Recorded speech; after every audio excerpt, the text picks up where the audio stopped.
पाकिस्तान और बांग्लादेश के दरमियान जी दूसरे टेस्ट का आज डे 4 था। कंपैरेटिवली बेहतर क्रिकेट खेली है टीम पाकिस्तान ने। एंड आई एम श्योर बहुत से लोग होंगे जो अभी कह रहे होंगे कि Pakistan has a real chance of winning this match. बहुत से लोग होंगे जो कह रहे होंगे कि जी बड़ी बेहतरीन फाइट दिखाई है आज टीम पाकिस्तान ने। मेरा टेक इस सबसे थोड़ा डिफरेंट है। थंबनेल के टेक्स्ट जो लिखा हुआ है थंबनेल के ऊपर वो लिखा हुआ है एक बड़ी सिंपल सी बात, टू लिटिल टू लेट। ये जो इनिंग्स खेली गई है ना इन तमाम बैट्समैन की तरफ से, ये मैच जीतने के लिए नहीं खेली गई, ये टीम में अपनी जगह बचाने के लिए खेली गई है। हमारा अनफॉर्चुनेटली इतना बुरा स्टैंडर्ड हो गया क्रिकेट का कि ये जो हमारा घटिया तरीन कैप्टन है शान सीना, जिसका कोई कैप्टनसी में आपको मयार नजर नहीं आता, कोई उसकी बैटिंग में आपको मयार नजर नहीं आता। होगा क्या कि अगले टेस्ट की जब बारी आएगी तो हमारे सिलेक्टर्स बोलेंगे अरे नहीं, शान ने वो 70 ऑड किया था यार, शान को तो ड्रॉप नहीं कर सकते, क्योंकि अनफॉर्चुनेटली इतना घटिया स्टैंडर्ड हो गया है पाकिस्तान क्रिकेट का। ये क्राइटेरिया है। अकेले आदमी खड़े रहे जी मुफ्ती मौलाना मोहम्मद रिजवान साहब, और 70 ऑड पे खेल रहे हैं। और अभी मैंने आते साथ मैं शूट से घर आया तो थोड़ी देर सोशल मीडिया यूज़ कर रहा था तो देखा tomorrow we stand with Rizwan, it is about pride और ये और वो जो हुआ है लितिन दास के साथ, उस पर तो मैं आता हूँ। और ठीक है, बेहतरीन इनिंग्स खेल गया रिजवान, लेकिन ये इनिंग्स या इसकी आधी इनिंग्स कहाँ थी पिछली ये इससे पहले जो 50 मारी थी वो भी देख लें और आज भी देख लें। आज भी शुरू में आउट होने लगा था, फिर वो अपना डिस्को भाई ने शुरू कर दिया था मौलाना साहब ने, जब ना इधर ना बॉलिंग करा रहा था। तो इनिंग्स तो बेहतरीन है, लेकिन ये एक इनिंग्स हमें पड़ेगी भारी। उस एक इनिंग्स की वजह से अब मुफ्ती मौलाना मोहम्मद रिजवान साहब मजीद टेस्ट मैचेस खेलेंगे। इस एक इनिंग्स की वजह से शान सीना मजीद मैचेस खेलेगा। हमारा ये स्टैंडर्ड हो गया है कि इवन जब when they are batting as viewers, आपको इनसे सेंचुरी की उम्मीद ही नहीं होती। ये इतने मेंटली कमजोर है कि ये 60 70 80 से आगे जा ही नहीं सकते, ये इस बैरियर को क्रॉस ही नहीं कर सकते। टेस्ट क्रिकेट का क्या मतलब होता है यार, 5 दिन में क्यों हो रहा है टेस्ट मैच? टेस्ट क्रिकेट का मतलब है पेशेंस, लंबी इनिंग्स खेलो, यही होती है टेस्ट क्रिकेट। आप 150 मारते हो, आप 200 मारते हो, आप 180 मारते हो, 130 मारते हो, 140 मारते हो। मुशफिकर ने भी तो खेला है ना, एंड में टेल ही आ गई थी, कितना मारा है? पहली इनिंग्स में लितन दास ने भी मारी है ना सेंचुरी। 2 टेस्ट मैचेस हो गए, 4 इनिंग्स हो गया, हमारे किसी एक प्लेयर ने भी 90s तक पहुंचा है। बांग्लादेश की तरफ से पहले मैच में शांटो ने सेंचुरी मारी, दूसरे मैच में लितन दास और मुशफिकर ने मारी है। हमारे किसी एक प्लेयर ने 90 भी नहीं टच किया। ये स्टैंडर्ड है जी पाकिस्तान क्रिकेट का। फिर आप मुझे बताओ कि मतलब क्यों आप अपनी विकेट्स दे रहे हो? कौन सी अनप्लेएबल डिलीवरीज पड़ रही है आपको? अजदान अवेस को एक अच्छी बॉल पड़ी है और सलमान स्ट्रॉमन को एक अच्छी बॉल पड़ी है, लेकिन वो भी अगर देखा जाए तो सलमान स्ट्रॉमन was loose on the ball, focus उसका बॉय का आउट हो गया था। बॉल अच्छी थी नो डाउट, लेकिन कोई बॉल ऑफ द सेंचुरी नहीं थी, इतनी कोई अनप्लेएबल डिलीवरी नहीं थी। आप लूज हो, आप लेट आए हो बॉल पे, क्योंकि आपका कॉन्सेंट्रेशन का लैप्स है। वाई? बिकॉज आपका मेंटल ब्लॉकेज यहां 70 हो गया, अब इजी है। शान सीना को आप देखिए किस तरह आउट हुआ है। भाई तू फाइनली आज अच्छी इनिंग्स खेल रहा है। वही बात जो मैं पहले टेस्ट से कर रहा हूं कि भाई तूने अगर अटैकिंग क्रिकेट खेलनी है, तूने इंटेंट वाली क्रिकेट खेली है, मैं तेरे साथ हूं, लेकिन सिचुएशन को तो रीड कर, गेम को समझ तो सही कि अभी क्या रिक्वायरमेंट है। आज तूने बेहतरीन इनिंग्स खेली है, बिला वजह आके अटैक करने नहीं गया, तूने अपना टाइम लिया, लूज बॉल्स पे तूने मारना शुरू किए। एंड में तू किस तरह आउट हुआ है जानी? ये कौन सा आउट है यार? क्लब क्रिकेट वाला मतलब सो फ्रस्ट्रेटिंग। Like why? ये 70 कन्वर्ट होके 90 क्यों नहीं बन रहा? ये 70 कन्वर्ट होके 100 क्यों नहीं बन रहा? 120 क्यों नहीं बन रहा? 130 क्यों नहीं बन रहा? 150 क्यों नहीं बन रहा? ये 60-70 है हमारा गोल, हमारा टारगेट। फिर जी साउथ मिस्टीरियो, 4 इनिंग्स हुई है टोटल, 2 इनिंग्स में ये बिला वजह की स्वीप करते हुए आउट हुआ, 2 इनिंग्स में ये इतनी स्टूपिड शॉट्स मारते हुए आउट हुआ। आज ये किस तरीके से आउट हुआ है? मतलब इतनी दूर है बॉल जानी, तू क्यों उसको खेलने जा रहा है? मतलब ये T20 चल रहा है, ये वनडे चल रहा है, इतनी दूर है ball, and again you are fairly new to the crease. 20 run भी क्रॉस नहीं किया तूने, 15 रन भी क्रॉस नहीं किया, तो इतनी वाइड बॉल को क्यों चेस करने जा रहा है? या तो वो ड्राइव की लेंथ पे बॉल हो, तेरे मुंह के आगे तो मैं बोलूं हाँ तू जा, तेरे मुंह से इतनी दूर है, तेरी आर्क से बाहर है, तू उसको चेस करने जा रहे, वो भी जब तेरा फॉर्म लो है, तेरा कॉन्फिडेंस लो है। ये क्या शॉट है?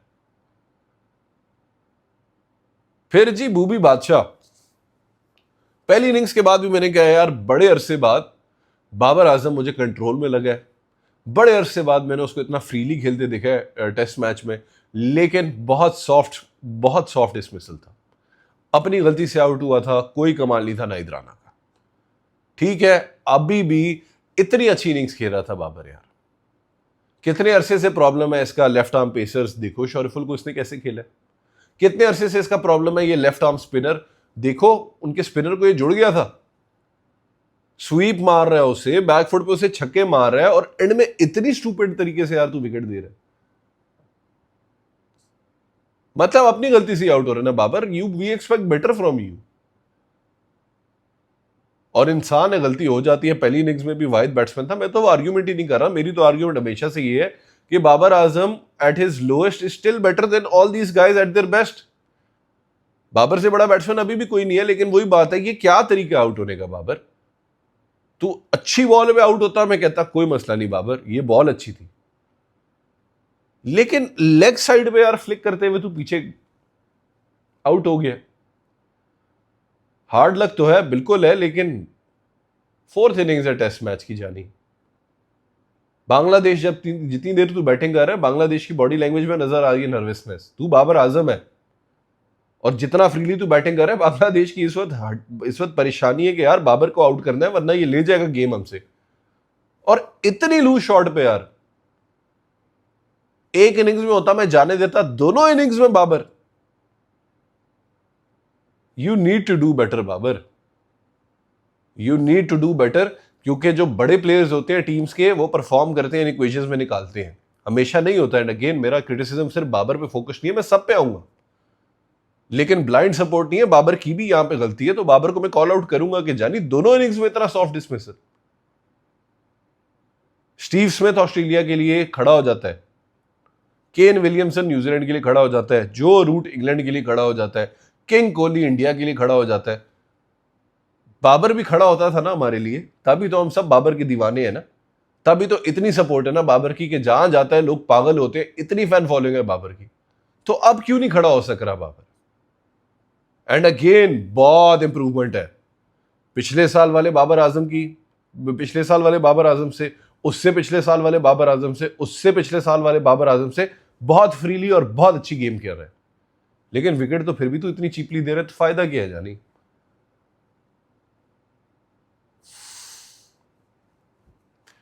ये जो 60-70s कर गए ना अपनी स्टैट पैडिंग के लिए, मैं आपको अभी से बता रहा हूं, ये वीडियो सेव कर लो, अगली टेस्ट सीरीज में पड़ेगी हमें ये भारी। मैथमेटिकली स्पीकिंग अभी भी चांस है कि पाकिस्तान जीत जाए, लेकिन मेरा नहीं ख्याल पाकिस्तान जीतेगा। ऑब्वियसली बीइंग अ पाकिस्तानी मैं चाहता हूं कि पाकिस्तान जीते, लेकिन मेरा नहीं ख्याल कि पूरा दिन आप मुफ्ती मौलाना मोहम्मद रिजवान साहब टेल के साथ खड़े होकर इतनी बैटिंग कर सकते हैं। मुझे रिजवान की इतनी मेंटल स्ट्रेंथ नहीं लगती, कभी कभी खड़ा हो जाता है, बिल्कुल हो जाता है, एंड अगेन मैं चाहता हूं कि खड़ा हो, बट रैशनली स्पीकिंग मुझे लगता है बांग्लादेश जीत जाएगी। बहुत से लोगों को इश्यू है जी जो हुआ बिटवीन लितन कुमार दास एंड मुफ्ती मौलाना मोहम्मद रिजवान साहब। बात यह है सारी की सारी कि देखो, sledging is part of the game. मैं कल की वीडियो में भी कह रहा था आप स्लेजिंग क्यों नहीं कर रहे। मुझे लितन दास की स्लेजिंग से मसला नहीं है, मुझे इस बात से मसला है कि रिजवान जिस चीज पे वो कर रहा था ना, सबको पता है रिजवान वो करता है, लेकिन अगर कोई सामने बंदा था तो रिजवान का राइट था ये करना, और अगर सामने बंदा नहीं था तो अंपायर के पास जाना चाहिए था लितन दास को। लितन दास को इस तरह नहीं बोलना चाहिए था कि अब 50 होगी, एक्टिंग शुरू हो जाएगी। उसके बाद पूरा टाइम लितन दास स्टंप्स के पीछे से रखा रहा है। मुझे भी रिजवान का अच्छा लगा, हर थोड़ी देर बाद वो भी करता रहे, हटता रहे, उसने भी फुल ड्रामा लगाई रखा है। तो ये थोड़ा स्पोर्ट को फायरी बनाता है यार, मैं तो इसके हक में हूं। तरीका सिर्फ जो वाहिद गलत चीज है वो वही है कि जानी लितन, अगर बंदा असल में है तो रिजवान का राइट है, तुझे फिर नहीं कहना चाहिए। बट स्लेजिंग चलती है भाई, रिजवान खड़ा हुआ है, ऑब्वियसली लितन विकेट कीपर का काम ही है पीछे से बोल बोल के जिन्होंने क्रिकेट खेली उन्हें तो पता है, विकेट कीपर का तो काम ही है पीछे से बोलता रहे, his job is to get into the batsman's head. तो वो लितन वही कर रहा था। आप लोगों ने मसला बना लिया जी, हर कोई सोशल मीडिया पे कह रहा है कि बांग्लादेश नीड टू रिमेंबर कि हमने हमेशा उन्हें डोमिनेट किया, अभी हमारा लो पॉइंट है, आप कुछ मैचेस जीत रहे हो तो आप चौड़े हो रहे हो। भाई यही होता है, जो जीत रहा होता है ना वो चौड़े में ही होता है। जब आप जीतना शुरू करेंगे ना, आप भी चौड़े होइएगा, मैं आपके साथ खड़ा हूंगा। इतनी बड़ी इशू था नहीं जो आप लोगों ने बना लिया अपने मुल्क की, वो आपने इज्जत का मामला बना लिया। और जो आपके मुल्क में हो रहा है वो आपके लिए मुल्क की इज्जत का मामला नहीं बनता। इतनी इतनी चीजें हो रही है, मैं पॉलिटिकल होना नहीं चाह रहा, लेकिन जो लोग मुल्क की सियासत देखने और देख रहे हैं हमारे मुल्क में क्या हो रहा है, वो आपके मुल्क की इज्जत का मामला नहीं बनता। ये बन गया है जी कि रिजवान को इसने कह दी एक्टिंग शुरू। खैर, हर किसी का अपना ओपिनियन है यार। अगर आपको लगता है कि भाई हमारे मुल्क की इंसल्ट हुई है और बांग्लादेश को अपनी औकात याद रखनी चाहिए और ये और वो, तो आप फिट, आप इंजॉय करो। मेरा तो ये ओपिनियन ही है। गेम में मकसद है जीतना, और अगले को आपने इस तरह, you have to get into his head, वो करने की कोशिश कर रहा है। तरीका में भी गलत है, बट टैक्टिक तो सही है। देखते हैं क्या होता है। कमेंट में मुझे बताएं जी क्या हो रहा है। Pakistan obviously still have chance of winning. मैं ये कहूंगा कि 15% प्रोबेबिलिटी है कि पाकिस्तान जीत जाए, और 85% प्रोबेबिलिटी है कि बांग्लादेश आपको वाइट वॉश मारेगा। बट लेट्स सी क्या होता है। अगेन, जो लोग नए हैं, जिनको नहीं पता, मेरी वीडियोस यार लेट इसलिए अपलोड हो रही है, मेरा एक बड़ा इंटेंस और हेक्टिक शूट चल रहा है, ठीक है। कल मोस्ट प्रॉब्ली मेरा ये ड्रामे का शूट खत्म हो जाएगा और मेरे पास कुछ दिन का गैप होगा, तो वीडियोस टाइमली होंगी आफ्टर दैट। अगर आप नए हो चैनल पे, सब्सक्राइब करो, वीडियो को लाइक करो, कमेंट करो, शेयर करो। मैं मिलूंगा इंशाल्लाह कल आपसे इसी टाइम, रात को 12:30 1 बजे। अल्लाह हाफिज।